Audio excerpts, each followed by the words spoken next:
Cars, cars, cars, cars. Okay. Nope, still cars. No cars? No cars. Well met, lords and ladies, Jacob Butter speaking, and welcome back. Now, a warm, warm welcome to this week's Walking Wednesday. Messing up everything today, aren't I? Ah, well. ButterCorps has gone crazy. Send help. No, don't actually. We don't need any more people right now. Because the thing is that you might have noticed that I've renewed an old series, Tales of Sir Nicanor, recently. It all started from there. And on video, I think at the episode 4 it was? Yeah. On the video of episode 4, I ended up receiving a comment from a channel called The Warrior, which is like co-owned between these two people, one of whom I happen to know from the Aphmau wiki, you know, back in those days when I talked about Aphmau.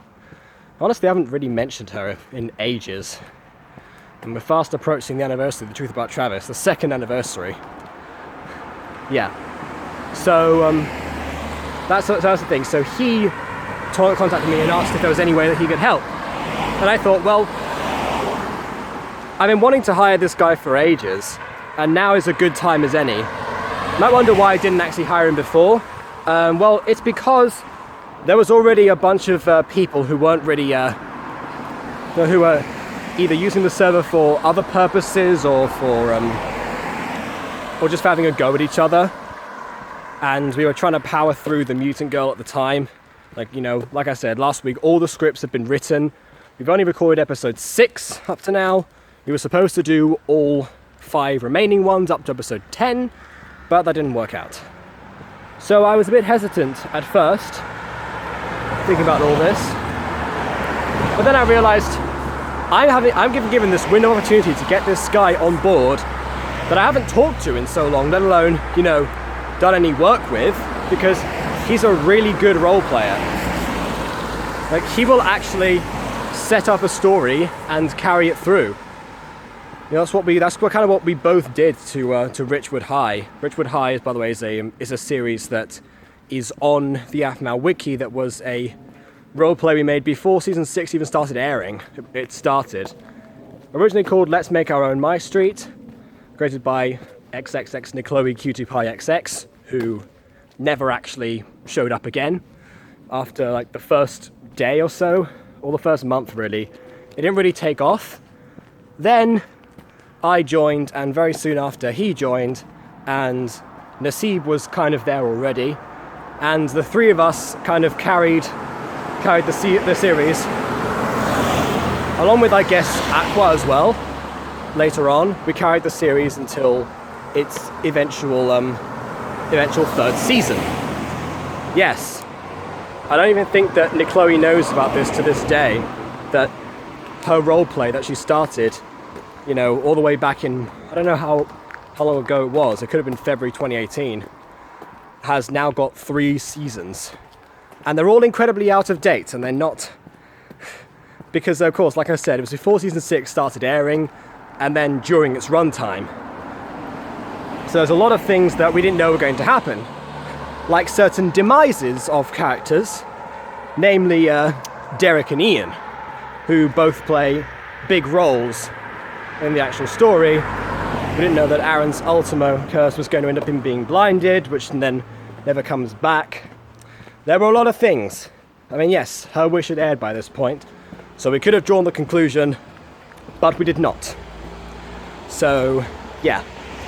Eventually, season 3 ended up, you know, jumping the shark so much. I ended up losing my my everyday streak, so I kind of lost interest in, you know, having to go back on this wiki every single day to complete this story. And I founded ButterCorps on the same time, so Nasib ended up leaving with me. And then she's not into Aphmau anymore. So yeah, that was the main issues. So that's the reason why that never actually got a conclusion. We had a season 4 planned, which I'm thinking of actually going back to, actually. So Christopher, if you're watching this, we might be going back to that just to, you know, finish things off. I mean, you know what? You're actually doing a lot of work right now at ButterCorps, even though you've only just started. Like, you're one of the most committed people already to every project, not just one. So, yeah.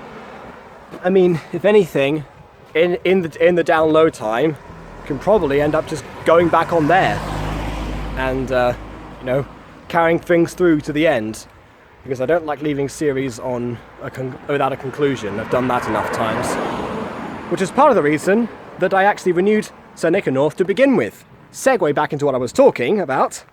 So Christopher then contacts me on Discord, because I give him my Discord, and from then I hired him pretty much on the spot because I knew him already, and there you go. He's been really hard at work.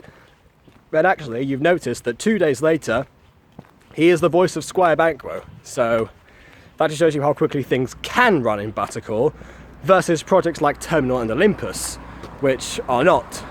Granted, Olympus is actually my fault. I put that one on the back burner to work on the Mutant Girl. But now that the Mutant Girl script is actually complete, and I just need people to do some voices every now and then, and I'm actually getting a lot better at production, I guess I can focus on that, especially since there's a lot of people now who aren't in the cast of Mutant Girl. Like, there's still the majority of people, but not quite everyone anymore. I might give Christopher the role of Pete, actually, because well, that was a role that was supposed to be Beanie Boys, but again, the first time he messaged us in ages was today. So I'm not really getting my hopes up. He's got a total of like 8 messages on the server in the time he's been here, which is since April. So yes.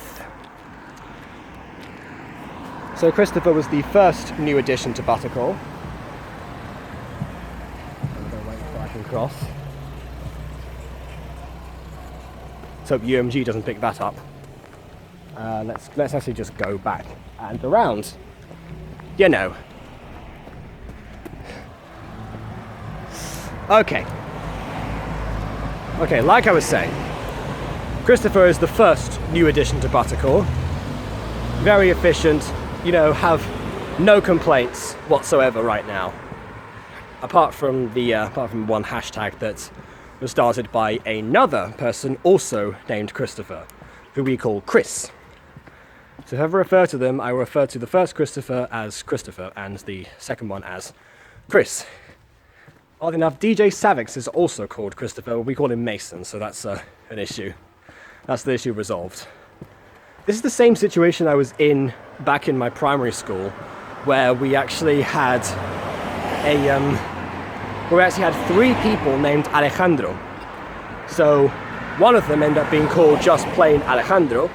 The other one was called Pika, who you might know from some of my Let's Plays, like Pixelmon RC Cooperative. Thank you, cars. You wouldn't believe that we were actually in a hybrid recently. Well, actually, I was there with Pika. We were in a hybrid, and that thing is very silent. I hope they catch on very soon, because vlogging these with cars around has always been my biggest impediment. Apart from that time I got escorted by the dog police, which I think was 2 weeks ago. I don't know. In any case, this new, and then the other one was called Alexander, because his dad was English. Yeah, so we found a way around it. We could have called one of them Alex, but we didn't. So, yeah. I guess, yeah, so we've got Mason, Christopher, and Chris, versus Christopher, and Christopher. Good grief. Yes, so we've got them. So Christopher, obviously, like I said, no complaints. Chris, on the other hand, came in like a whirlwind. So the thing with Chris is that he came in partly because of a very ill-timed prank on behalf of him and his girlfriend Rose. And Rose, as the inefficient director of Terminal. And we're about to tell you something else about Rose in a second, because she actually called me before I started making this video. Yeah, so Chris and Rose timed a really poorly timed prank on Shiny, and he actually yeah, I saw him, and he actually, you know, threatened to, you know, I pre-track him and hack him or whatever, send people around to his house, even though they live in a separate country, and that is very difficult to do. Not that I would know from personal experience, but I'm just inferring from what I know about these situations. You know, a bit difficult to pass airport security if your intent is to, in fact, murder someone. Anyway, bit of a dark scenario there, but it turned out it was all a prank, bro, because of course it was. And then he decides to ask me to join ButterCorps. I, of course, give him a bit of probation, and because, you know, it's not like he gave the best of first impressions, let's say. Not that Rose was giving the best, I don't know, 15th impression. I don't know. But either way, Shiny definitely complained. He tried to make me choose between the pair of them.